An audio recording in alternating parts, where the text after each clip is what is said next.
How's it going, guys? Skoks, Chicago Blackhawks, Central here. Some breaking news today on Tuesday morning. And I believe we did find this out maybe a few weeks ago, I believe. A little nugget that the Hawks would most likely get a Winter Classic game in 2025. So love seeing that. And Ben Pope released this morning. I believe he broke the news.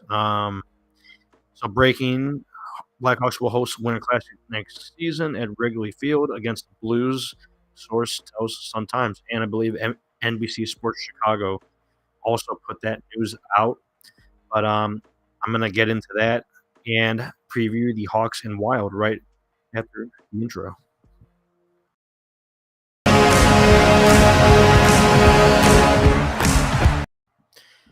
Yeah, so awesome news this morning, right? Hawks and Blues, Winter Classic 2025. I'm not gonna get into the whole article, but awesome to see the classic coming back to Wrigley Field. Um, I remember 2009 against the Detroit Red Wings. Wasn't able to go, but that's just an awesome thing to have for the city and the team. It was only a matter of time before the Hawks got that game again, with Bedard being here, right? And possible future uh, rookies, right? Whether the Hawks somehow win the draft lottery again, right? And get Macklin Celebrini, that would be unbelievable. So Hawks and Blues, don't love that we are being matched up again with the St. Louis Blues. Uh, it's just a bit boring to me, right? And in recent history, the Blues have our number mostly because of the basically the team situation, right?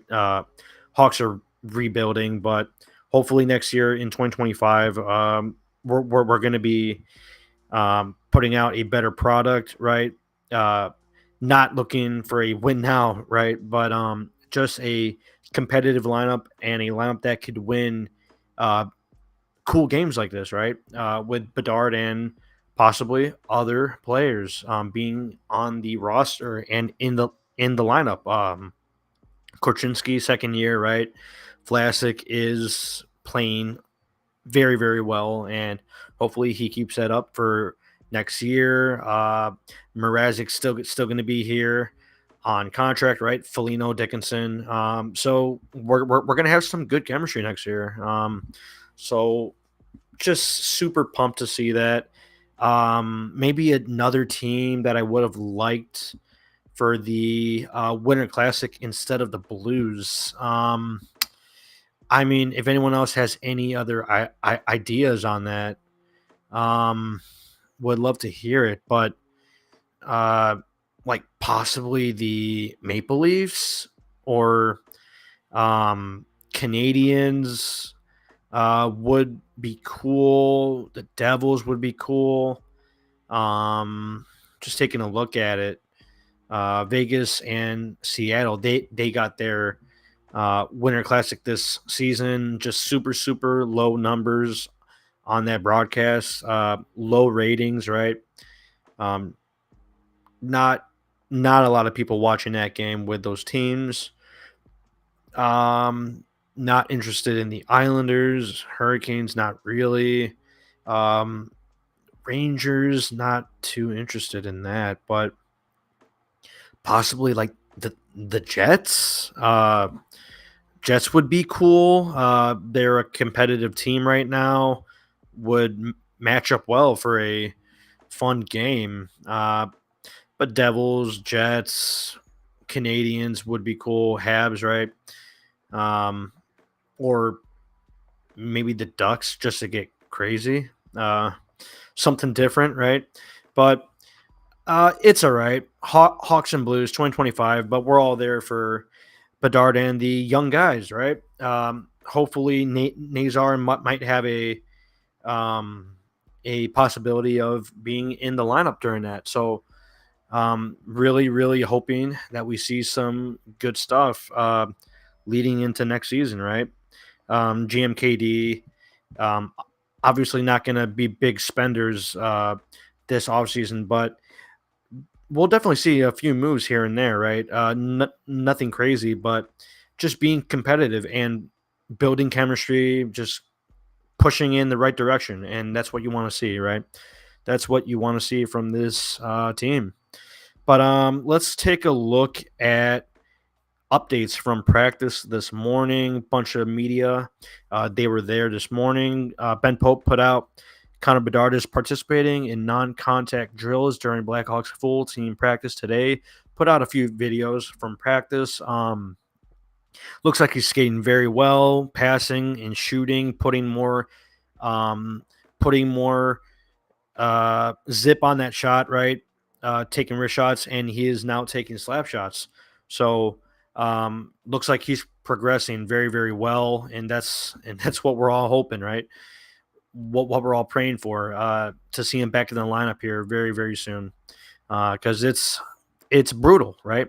This is what we've all been waiting for, just praying for, that we had Bedard, and he has played just spectacular as an 18-year-old carrying an NHL team with not a lot of talent, but he has the output. His effort is 110% every night, trying to create for his team, right, for the offense. But let's take a look at the lineup for tomorrow's game against the Wild. From Charlie Romeliotis, actually. Let's take a look at the power play quickly first before I go into the full lineup. But power play one, Kurashev, Seth Jones, Tyler Johnson is now back in the lineup. So nice to see him back as a centerman, right? I believe he's on third line now. But Nick Foligno, net front position, Vlasic. So Vlasic and Seth Jones on that power play one. Better puck possession, right? Keeping the puck in the zone, creating more chances. And I do like seeing that. I think that could work out well. Let's see here. Power play two, Reichel, Dickinson, Radish in the bumper, Donato net front, and Korchinski at the point, right? On power play two. So I'm liking how that's set up, and hopefully we could see that convert here tomorrow, right? Against the Wild. Let's score some goals because we have not seen many recently, right? We are starved for some goals. Let's run through the lineup here. Pretty consistent, similar to the previous lineup that we put out. But line one, Foligno, Kurashev, Radish. So I believe that is the same line. Second line, Blackwell, Dickinson, Anderson. Also same line, so consistent top six. Third line, Reichel, Entwistle, Tyler Johnson. So he's not playing center tomorrow, but we'll see how throughout the game. It usually gets spun around a bit, mixes the lines. Coach Luke, if something's not working very well, and we'll see how that works out. But line four, Kachuk, Sanford, and Donato. So Donato on that line four. We'll see how that works. Whether Donato shoots back up to line three or not. But we'll see how that works out for tomorrow. Looking at the decor, same exact pairings actually as last game before the All-Star break. Vlasic and Jones on pairing one, Korchinski, Megna on second pair. So I do like that pair. Korch and Megna. Megna's been playing solid hockey, and Korchinski has been consistent with his skating, passing. Just keep getting better, right? Keep improving. Third pairing, Tenorti Phillips. So that's interesting, right? I believe Crevier got sent back down. Yes, he did. Mrazek in net starting on Wednesday night. I believe that's an 8:30 p.m. puck drop. 8:30 p.m. Central. So a bit of a later one, but extra skaters, Reese Johnson and Rem Pitlick. Not in the lineup for tomorrow, but hey, maybe something comes up. Hopefully not, right? But that should be the lineup for Hawks versus Wild. Taking a quick look at the Minnesota Wild lineup. Kirill Kaprizov on line 1, Ryan Hartman 1C, Matt Zuccarello. Small line, right? Pretty small first line, 5'10", 6', 5'8". So we'll see how that meshes against our guys here. Second line, Marcus Johansson, Joel Eriksson Ek, Matt Boldy on line 2. That's fun. That's a pretty cool line there. 6'1", 6'1", 6'2". So consistent size on that line. Line 3, Marcus Foligno. So we have the Foligno brothers matchup again. Should be cool. Marcus Foligno, Marco Rossi, Frederick Goudreau for Wild's line 3. Line 4, Duhaime, Lucchini, and Adam Beckman on line 4. Not very established, I don't think, that line. Not too familiar with those guys on line 4, but Duhaime, I believe he's been there for a little while. Let's take a look at the decor. Jake Middleton, Brock Faber, playing very well as a rookie. Pairing 2, Alex Goligoski, 38 years old now, and he's still sitting on the Minnesota Wild. That's crazy. On line 2 with Zach Bogosian, also still running here on that second pair. That is crazy old. Line 3, Dakota Mermis, John Merrill, 30 and 32 years old, but a more veteran decor, right?